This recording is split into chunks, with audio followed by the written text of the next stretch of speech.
Amen. Alors la question elle est toute simple, il y a combien de temps qu'il n'a pas descendu? Pour toi, pour ton cœur. Alors il semblerait, on ait beaucoup de serviteurs, j'en ai compté 14.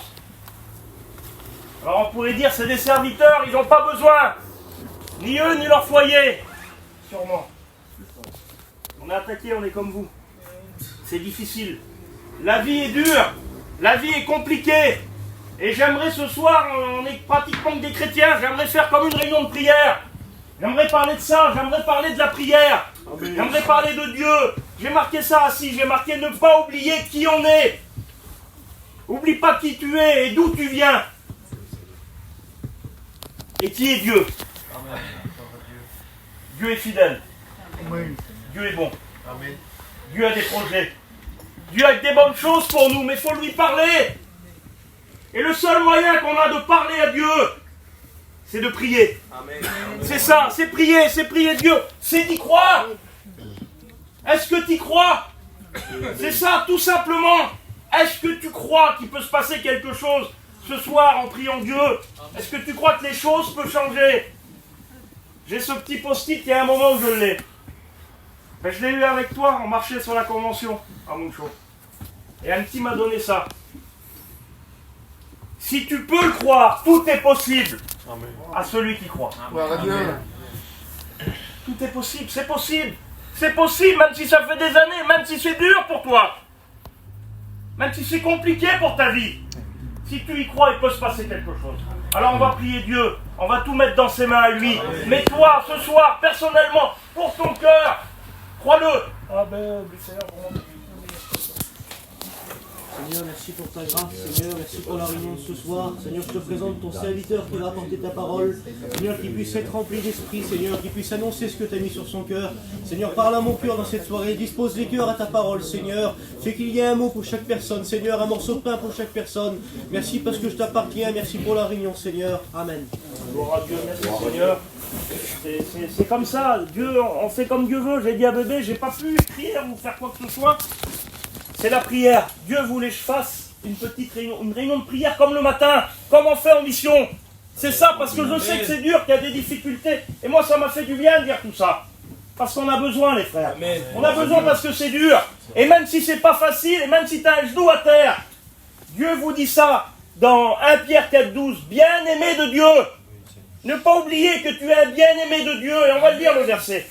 Il va dire, bien-aimé, ne soyez pas surpris comme d'une chose étrange qui vous arrive de la fournaise au milieu de vous, pour vous éprouver.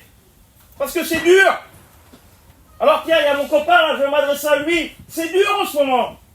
C'est pour t'éprouver, c'est dur, c'est compliqué. C'est dur pour tout le monde. Au contraire, il dit, réjouissez-vous de la part que vous avez aux souffrances du Christ, afin que vous soyez aussi dans la joie et dans l'allégresse, lorsque sa gloire apparaîtra. Il revient. Amen. Ça peut pas être facile, il revient. Alors le diable est là, il nous attaque. Vous croyez pas qu'il va nous laisser tranquilles? Il a tenté Jésus, le Fils de Dieu. Alors nous, il nous laissera pas tranquilles. Il est là, il rôde comme un lion. C'est pas un lion, mais il est là, il rôde et il va dévorer qui? Il va dévorer celui qui se met à l'écart, celui qui est isolé, celui qui n'a plus de prière. Celui qui n'a plus de communion avec Dieu ou avec ses frères, voilà qui il va dévorer.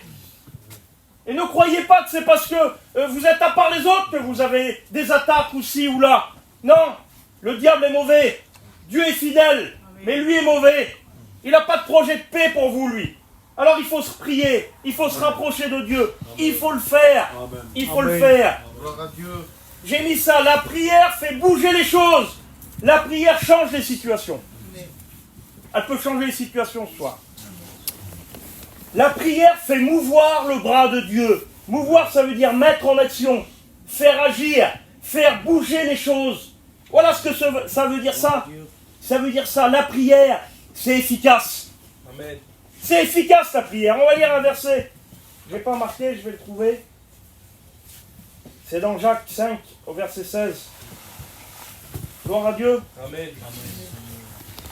Vous êtes avec moi? Amen. On va être bénis ensemble. Je vais dire, la prière fervente du juste a une grande efficacité. Élie était un homme de la même nature que nous. Pareil. C'était la même chose. C'était la prière. Il parlait à Dieu. Et lui, il a prié. Il a prié. La pluie s'est arrêtée. Il a prié de nouveau. La pluie a continué. C'est Élie. C'est un homme comme toi. Si tu pries, il peut se passer n'importe quoi. Il peut tout se passer. Tout. Mais c'est pour ça qu'il faut prier. Et il semblerait que le message, là, il peut avoir deux portées. Parce qu'un message a plusieurs portées, mais là, c'est ça. Ce que j'ai lu cet après-midi, c'est pour deux personnes différentes. Deux catégories de personnes. On va voir un homme qui dépose des armes. Il baisse les bras en deux mots. C'est fini pour lui. C'est ce qu'il croit, lui. Plus d'espoir. On va voir ça. Et le deuxième, c'est il prie, mais il n'y croit pas. Il ne croit pas. Et dans la semaine, on a écouté beaucoup de réunions. On a écouté les combats. On a écouté la barque. On a écouté les difficultés. Pourquoi tout ça? Parce que c'est ce qu'on vit. On ne prêche pas par rapport à une assemblée. On ne prêche pas par rapport à un besoin. On ne sait pas qui va venir. Parce que c'est les messages que Dieu donne à ses serviteurs. Amen. Et on n'est pas là pour vous donner. Vous nous connaissez par cœur. On n'est pas là pour faire quelque chose d'autre. On veut dire un mot pour que les choses bougent. Que ça change.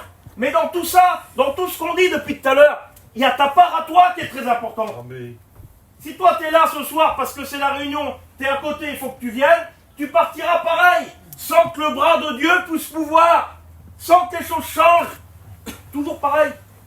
Ça sera toujours pareil alors. Ça peut changer si tu pries ce soir. Amen. Ça peut changer si tu y crois. Il faut y croire. Excusez-moi si je crie un peu, mais c'est ma façon de faire. Alors on ne peut pas changer, on pourrait s'améliorer, mais je peux faire prêcher sans micro. Gloire à Dieu. Alors voilà, il y a deux façons de faire. On a parlé de construction aussi. Que c'est beau de construire en Dieu. Amen. Amen. Gloire à Dieu. Une truelle et une épée. Pour reconstruire quoi? Les murailles de Jérusalem sont en ruine. Les murailles de ton foyer sont peut-être en ruine. Vous savez, on peut être chrétien depuis des années. Et puis il peut y avoir beaucoup d'incompréhension des fois entre un mari et une femme dans les foyers, avec les enfants. Peut-être que c'est en ruine, mais on peut faire quelque chose pour que ça change. Mais pour tout ça, il faut être bien armé. Il faut être armé, il faut avoir des armes. Et cet homme-là, il croyait qu'il avait perdu les armes. On va parler de lui. Je ne vais pas prêcher longtemps parce que je voudrais qu'on prie encore 5 minutes. 5 minutes et on prie Dieu. 5 minutes et on lui parle. 5 minutes et tu lui dis ta situation et ça va changer. Acte 12. On va parler de Pierre. On va parler des jours des pains sans levain. Des moments, des jours difficiles. Un rappel des jours difficiles. Pour lui, c'était l'esclavage. Rappelle-toi d'où tu viens. Que tu étais esclave avant. Esclave du monde. Et que Dieu t'a tiré de là. Rappelle-toi, parce qu'on est oublieux.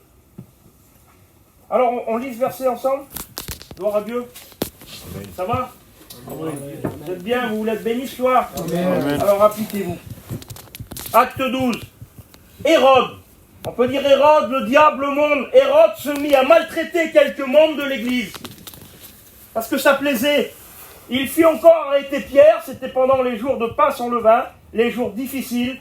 Il le fait saisir par 4 escouades de 4 hommes, par 16 hommes.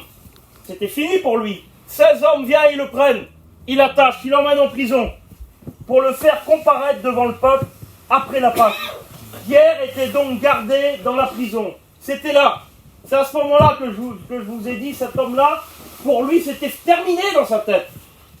Et l'Église ne cessait d'adresser des prières à Dieu pour lui. Pour qu'il sorte de ça. Alors on lit le texte un peu plus loin. Pierre, lié de 2 chaînes, dormait entre 2 soldats. Et des sentinelles devant la porte gardaient la prison. Et voici un ange du Seigneur, et voici le tout à coup de Dieu. Un ange du Seigneur survint, et une lumière brilla. Oui, dans les ténèbres, dans un endroit noir, dans un endroit de difficulté, la lumière peut briller. Et on le voit là, il ne peut pas y avoir pire. Une lumière brilla dans la prison. L'ange réveilla Pierre en le frappant au côté. Et en lui disant, lève-toi promptement. Promptement, ça veut dire sans réfléchir, sans se poser de questions, tout de suite. Ça veut dire ça.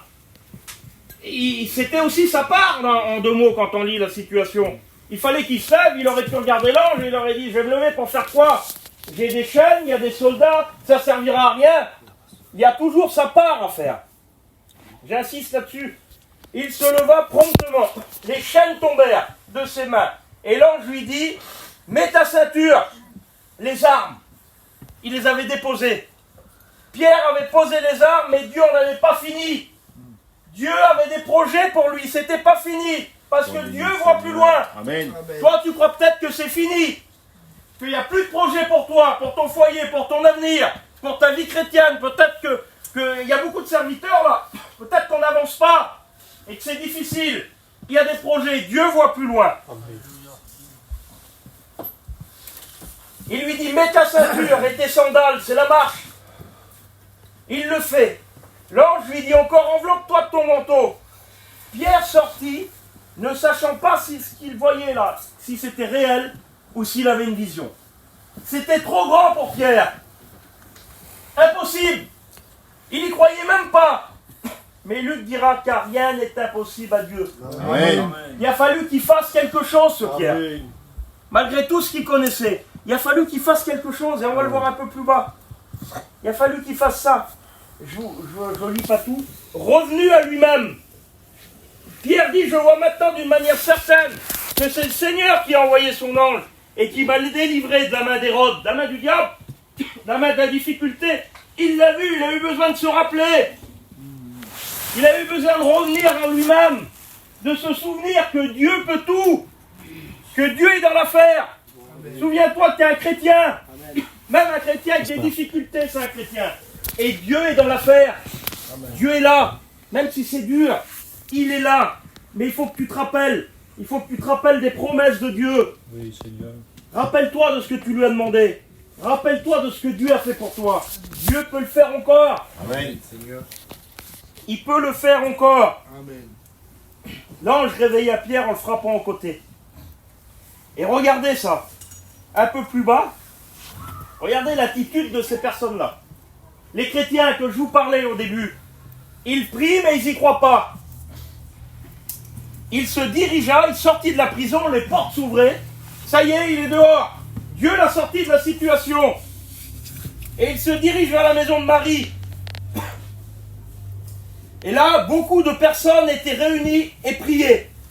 Et lui, il frappe à la porte. Il prie pour que Pierre sorte. Il prie pour ça depuis un moment, parce qu'il allait passer devant le tribunal. Il frappe à la porte. C'est incroyable. En lisant ça, c'est incroyable. Il frappe à la porte. Et une servante nommée Rhodes s'approcha pour écouter. Elle reconnut la voix de Pierre. Elle dit dans sa joie, au lieu d'ouvrir, elle courut annoncer que Pierre était devant la porte. Ils lui dirent, tu es folle. Mais elle affirma que c'était vrai. Il lui dit, c'est un ange. Cependant, Pierre continuait à frapper et ils furent étonnés de voir que c'était lui. Il prie pour ça, mais ils n'y croient pas. Il prie pour que Pierre sorte de prison, il est devant la porte, ils ne croient pas que c'est lui. Peut-être que tu pries pour quelque chose depuis des années et tu n'y crois pas vraiment, mais tu continues à prier. On n'est pas des religieux, il faut y croire quand on prie. Amen. Il faut y croire. Pierre est devant la porte et ils furent étonnés de le voir encore en plus. Tu pourrais être étonné de Dieu ce qu'il peut faire dans ta vie par la prière. Tu pourrais être étonné. La prière fait tout. Pourquoi l'ange le délivre? Pourquoi l'ange le délivre? Parce qu'il y avait de la prière. Il faut que tu pries. Amen. Il faut que tu y croies. Il faut qu'on y croie. Moi le premier, je suis comme ça des fois.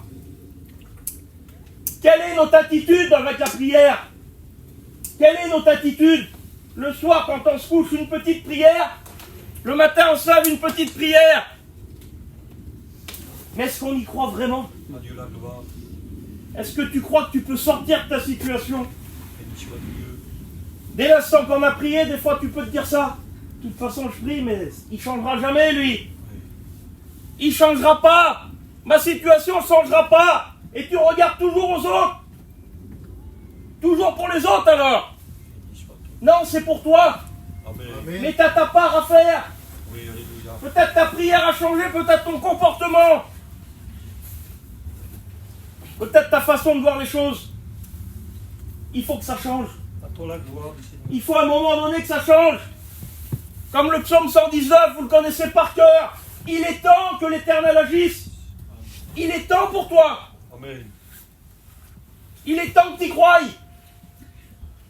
Il est temps de vouloir changer, de vouloir te relever les manches. Vouloir te battre. Te battre pour ton foyer, te battre pour ta vie chrétienne. Te battre pour aller plus loin. Il est temps de le faire. Alors on lit un verset. Matthieu 18, 19. Je vous le dis encore. Si deux, c'est Jésus qui parle, hein.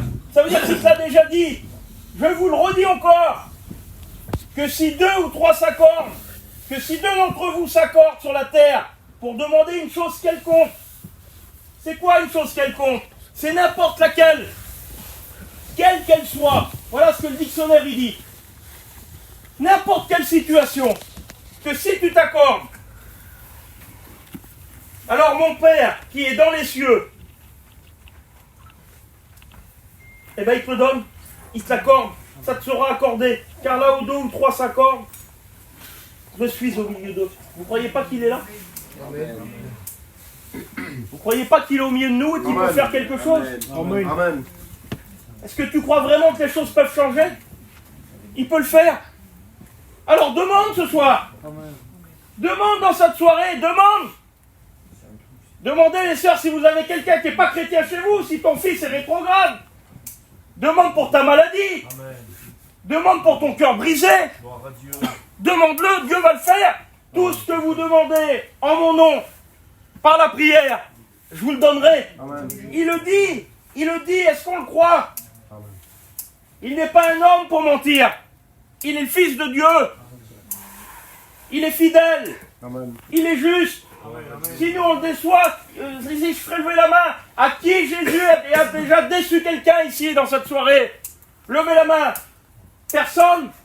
Il ne déçoit pas. Et si je ferais le contraire, qui a déjà déçu Jésus dans cette soirée, dans cette salle? Qui? Même les pasteurs, même nos anciens, on le déçoit. Moi je le déçois tous les jours, par mon langage, par ma façon de penser. Je connais ma vie, je connais mon cœur, je sais comment il est. Et je ne suis pas le meilleur d'entre vous, je vous le dis. Mais lui, c'est pas un homme. Lui, il peut faire quelque chose. Il est fidèle, il est juste. Alors qu'est-ce qu'il faut faire? Je vous lis le dernier verset, on prie le Seigneur. Mais faites-le. Faites-le de tout votre cœur. Repartez pas malheureux. Repartez pas avec un fardeau. Attendez pas la réunion de demain. Attendez pas le culte de dimanche pour changer de situation. Tu peux le faire ce soir. Amen. Ne les craignez pas, Néhémie. Souvenez-vous du Seigneur grand et redoutable. Souviens-toi qui il est. Amen. Souviens-toi d'où il t'a sorti. Souvenez-vous de lui et combattez pour vos frères. Combattez pour vos fils. Combattez pour vos filles. Pour vos femmes et pour vos maisons. Amen. Reprends les armes Amen. que tu as posées, négligées. Et combat. Et va plus loin. Combat pour ta vie. Combattez pour le ciel. Il revient bientôt. On ne veut pas une église qui s'endort et des pasteurs qui s'endorment. On veut combattre, et moi le premier qui vous parle. C'est pas facile, mais je veux combattre. Je veux combattre pour ma famille. Je veux combattre pour mon père qui a 80 ans, qui ne connaît pas Dieu. Toi, pour qui tu veux combattre? Réfléchis à ça, j'aimerais qu'on baisse la tête. Et qu'on combatte ensemble. Qu'on combatte pour la prière. Qu'on combatte contre le diable. Qu'on lui dise qu'il ne nous aura pas. Qu'on lui dise qu'on est là, qu'on est des soldats et qu'on est engagés, qu'on est enrôlés ensemble pour un même but, pour en arracher d'autres, pour les emmener au ciel. Seigneur, merci de ta grâce.